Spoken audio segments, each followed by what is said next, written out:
I gotta look into this because this is like, I've never in my life seen a guy like f themselves this much through natural means.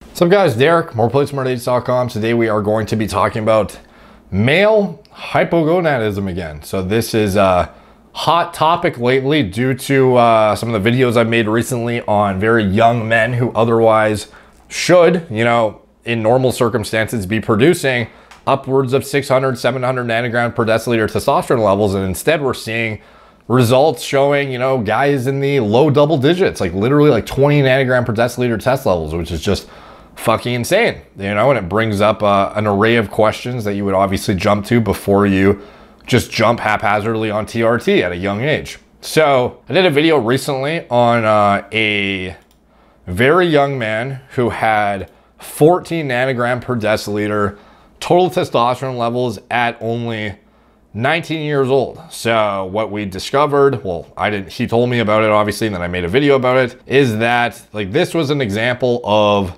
an actual medical condition, not just like a, you know, exogenous compound providing negative feedback to the HPTA, some sort of exogenous steroid, SARM, whatever it is. Like this is an actual medical condition that was inducing the state. However, what I wanted to dig into is how hard can you diet yourself into the ground specifically? Because we've seen some of the studies on competitive bodybuilders naturally and how much their hormones decline during competition prep and things of this nature. And we see, you know, guys going from the high end of the reference range down to like literal hypogonadism, like 200. But we don't typically see individuals go under like 100 from actual like dietary choice or just like exercise, you know, excessive exercise or anything like that. So I had a bunch of people reach out from some of these videos and I've had some interesting insight. And one thing I wanted to dig into is exactly like how aggressively can you fuck yourself up naturally? So one notable study I wanted to get into is called reversible male hypogonadotrophic hypogonadism due to energy deficit. Because in this one, they basically looked at like the most fucked up of individuals in terms of a natural state inducing this upon themselves rather than using some sort of exogenous thing that, you know, suppresses the HPTA. So here they talk about calorie restriction and overtraining are increasingly seen in young men who suffer from increasing societal pressure to attain a perceived ideal male body image. The resulting energy deficit can lead to multiple endocrine consequences, including suppression of the male gonadal axis. Okay, so what they did was they identified 23 cases of guys 16 to 33 years old.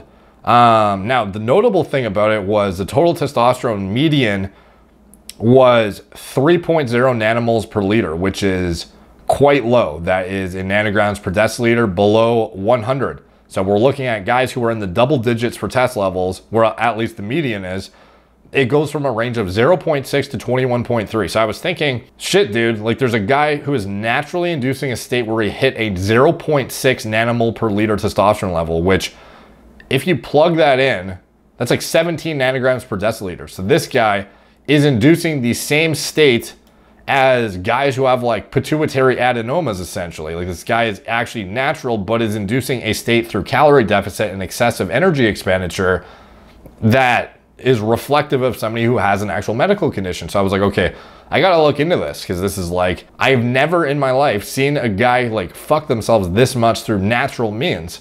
So I wanted to dig into that one specifically because obviously, you know, some of these are interesting, but at the end of the day, the one that is the lowest, I had to see how aggressive is this guy actually dieting to be able to do this, because otherwise you would think it's impossible. You know what I mean? Like we see bodybuilders who are natural literally not even able to get under like 200, you know. We see at most, you know, we see a giant suppression of hormone levels, but we don't see, you know, like sub 20 nanogram per deciliter test levels, except in guys who have medical conditions, typically some traumatic event, some sort of, you know, abuse of some sort of exogenous compounds, stuff like that. So I did some digging and I was able to come across the study that looked at that guy specifically who had the 0.6. So here it's called Osteopenia and Bone Fractures in a Man with Anorexia, Nervosa, and Hypogonadism. So off the bat, I was like, well, that sort of explains it. The guy is literally anorexic. So anorexia nervosa is a disorder that primarily affects young women and is characterized by self-induced weight loss, psychological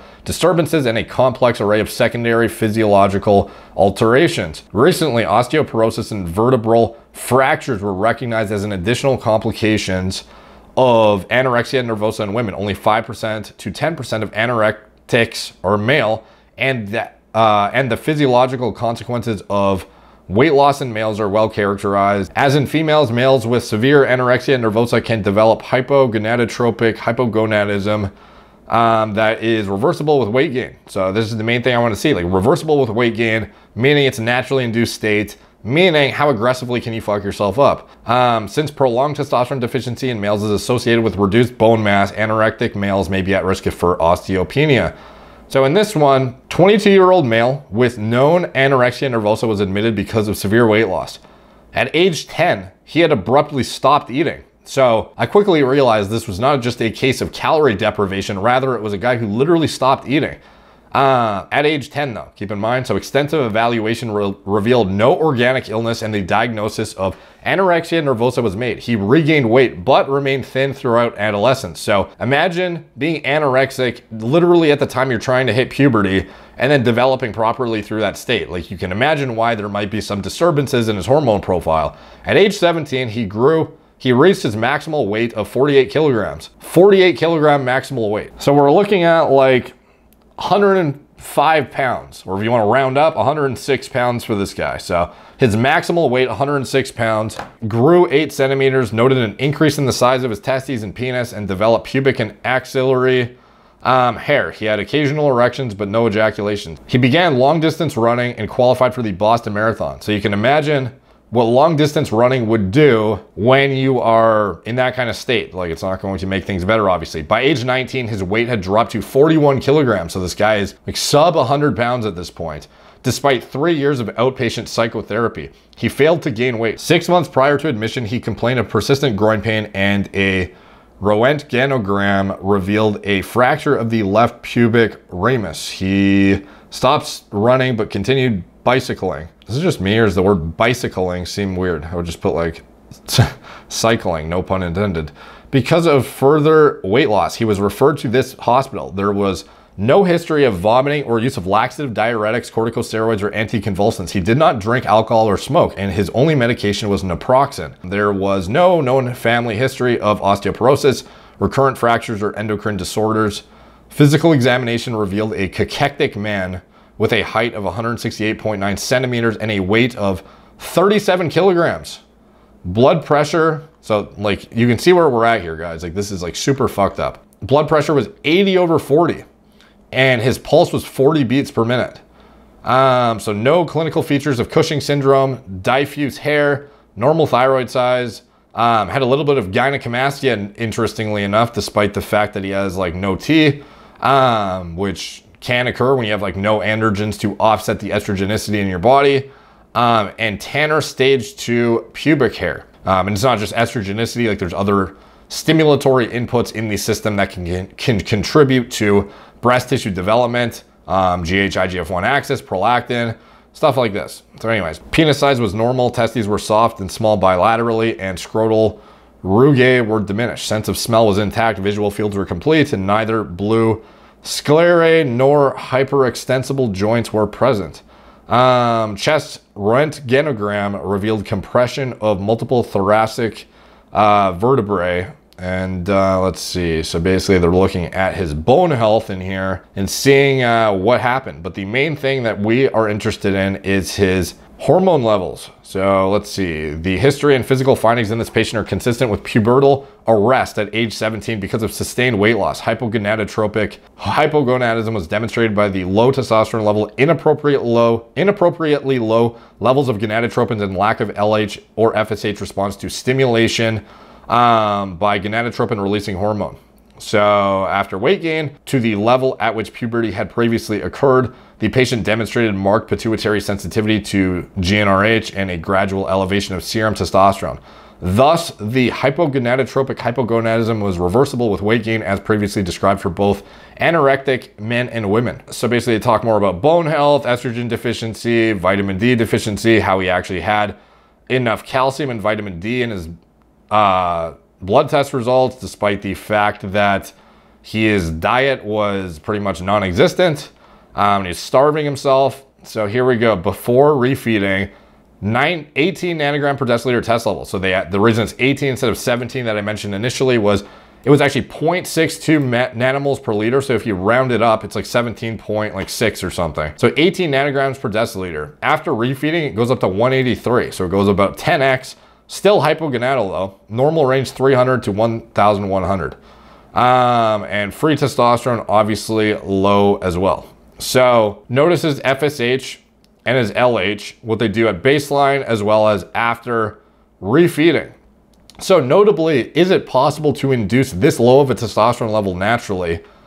It appears so. However, it requires some pretty fucking aggressive dietary restriction to the point that it's not representative of a guy who's competing for a bodybuilding show, a guy who's trying to stay shredded year round, who's still like, you know, maintaining a lot of muscle. This is literally a guy who barely weighs 100 pounds, who's anorexic and is literally barely surviving. So this is the case in which you would have a potentially 18 nanogram per deciliter total naturally. At least, like, this is the best example I could find of a crash test level in a natural person that had no, you know, pituitary tumor or something of that nature. No, like, you know, primary hypogonadism from a traumatic event, no sort of like post-traumatic PTSD, none of this kind of stuff. This was literally just like straight up calorie deficit, and that's it. Like straight up calorie deficit, like, and exercise. Like, how aggressive can you fuck yourself up essentially? And this is the extent of it that I can see. This is like the worst case I could find. So anyways, that is a really interesting case that I thought was worth bringing to light, because it actually kind of elucidates how aggressive somebody that has this kind of a testosterone level really is dieting down, essentially. Not intentionally dieting down. Like, this is a, you know, mental disorder, obviously. So obviously this is not like, you know, something that a bunch of people replicate or anything like that, or something that is, you know, classified as a dietary strategy. It's more so this person just doesn't eat food, or if they do, it's an extremely minimal amount to the point that they are classified as anorexic. So yeah, it's crazy to see, but it was I thought it was interesting and worth bringing to light, because this was literally like the equivalent levels to a guy who has like a pituitary tumor, but in a natural, simply through energy deficit and energy expenditure. But the aggressiveness at which you need to go in order to induce this state, like, I think speaks for itself in terms of what this guy's health status was like. So it was like physically impossible for him to operate properly because he just had no energy in order to do it. So anyways, very interesting case. Thought you guys would find it interesting, kind of following the trend lately of talking about test levels in young men and seeing what kind of situations explain certain scenarios and whatnot. So anyways, take from that what you will. Thank you guys for watching. Like, subscribe, check out my blog, moreplatesmoredates.com. Follow me on Instagram at moreplates_moredates, Facebook, Snapchat, BitChute, Twitter, TikTok, Apple Podcasts. I'm also on Parler. If you want to support the channel, you can check out anything I'm associated with in the video description below. My TRT clinic. It's all telemedicine from the comfort of your own home. And obviously, if you have super low T levels, the ideal scenario would be get baseline blood work and get it interpreted by a doctor, who will then be able to make an educated assessment on whether you need some sort of intervention before you just go, you know, the TRT route. That is not the first thing you should be doing at such a young age. Like, obviously, when you see a 22-year-old man come in with 18 nanogram per deciliter test levels, you're thinking, okay, what is going on? Does he...